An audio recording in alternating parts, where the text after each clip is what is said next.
ഇസ്ലാമിൽ 2 ആഘോഷങ്ങളാണല്ലോ ഉള്ളത്. അപ്പോൾ നാം എല്ലാം സ്വാതന്ത്ര്യദിനം ആഘോഷിക്കാറുണ്ടല്ലോ. ആ ഗണത്തിൽ ഉൾപ്പെടുത്തി നബിദിനവും ആഘോഷിച്ചുകൂടെ എന്നാണ് ചോദ്യം. ഇസ്ലാമിൽ 2 ആഘോഷങ്ങളാണ് ഉള്ളത് എന്ന് നമ്മൾ പറയുന്നത് നബി സല്ലല്ലാഹു അലൈഹി വസല്ലം പഠിപ്പിച്ച ആ ഹദീസിന്റെ അടിസ്ഥാനത്തിലാണ്. മറ്റു പലർക്കും പല ആഘോഷങ്ങളുള്ളപ്പോൾ നമുക്ക് ആഘോഷങ്ങളില്ലേ എന്ന രീതിയിൽ നബി സല്ലല്ലാഹു അലൈഹി വസല്ലമയോട് ചോദ്യം വന്നതിന് പ്രവാചകൻ പ്രതികരിച്ചത് സ്വഹീഹുൽ ബുഖാരിയിലെ അടക്കം നമുക്ക് കാണാം. അള്ളാഹു നിങ്ങൾക്ക് പകരം തന്നിരിക്കുന്നു ഈദുൽ ഫിത്റും ഈദുൽ അദ്ഹയും. ഈ 2 ആഘോഷങ്ങൾ മതപരമായ ആഘോഷങ്ങളാണ് എന്ന് പറയുമ്പോൾ അതിന്റെ ഉദ്ദേശം എന്താണ്?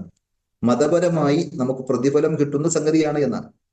അതേപോലത്തെ ഒരു പ്രതിഫലം കിട്ടുന്ന ആഘോഷമായി, കർമ്മമായിട്ടാണ് നബിദിനത്തെ അത് കൊണ്ടു നടക്കുന്ന ആചരിക്കുന്ന ആളുകൾ പരിഗണിക്കാറുള്ളത്. അതുകൊണ്ട് വളരെ ഭക്തിയാദരപൂർവ്വം പ്രവാചകനോടുള്ള സ്നേഹത്തിന്റെ ഭാഗമായി പ്രതിഫലം കിട്ടാൻ, സ്വർഗത്തിൽ പ്രവാചകന്റെ കൂടെ ഒത്തുചേരാനൊക്കെയുള്ള ഊതി വെച്ചുകൊണ്ട് ആഗ്രഹിച്ചുകൊണ്ടാണ് അവർ ചെയ്യുന്നത്. അതുപോലെയാണോ വാസ്തവത്തിൽ സ്വാതന്ത്ര്യദിനം ആഘോഷിക്കുന്നത്? അല്ലെങ്കിൽ ചിലപ്പോൾ മുസ്ലിയാക്കന്മാർ തന്നെ ചോദിക്കാറുള്ളതുപോലെ മുജാഹിദുകളായ സലഫികളായ ആളുകൾ നബിദിനം പാടില്ല എന്ന് പറയും, എന്നാൽ അവരുടെ സ്ഥാപനങ്ങളുടെ വാർഷിക ദിനങ്ങൾ അവർ സംഘടിപ്പിക്കാറില്ലേ എന്നൊക്കെ ചോദിക്കുമ്പോൾ നമ്മൾ മനസ്സിലാക്കേണ്ട അടിസ്ഥാനപരമായ ഈ വ്യത്യാസത്തെയാണ്. ഒന്ന് മതപരമായി പുണ്യം കിട്ടുന്ന ഒരു ആരാധനാകർമ്മമായി, ഒരു പുണ്യകർമ്മമായിട്ടാണ് ചെയ്യുന്നത്. എന്നാൽ സ്വാതന്ത്ര്യദിനമാകട്ടെ മറ്റ് ഇത്തരത്തിലുള്ള പരിപാടികളാകട്ടെ ഒരിക്കലും മതത്തിന്റെ ഭാഗമായി കാണുന്ന ഒരു ആരാധനയോ അല്ലെങ്കിൽ സൽക്കർമ്മമോ ആയിട്ടല്ല.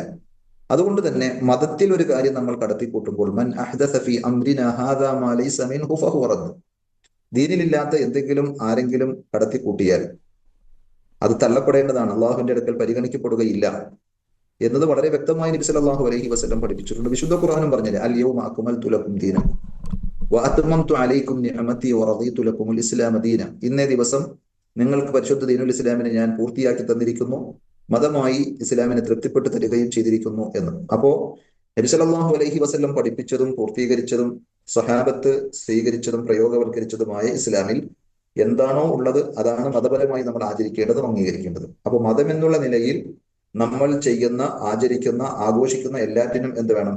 ഇസ്ലാമിന്റെ പ്രമാണങ്ങളിൽ വ്യക്തമായ മാതൃകയും രേഖയും വേണം. അതല്ലാത്ത ഒന്നും ദീനിന്റെ ഭാഗമായി നമുക്ക് ആചരിക്കാൻ പാടില്ല.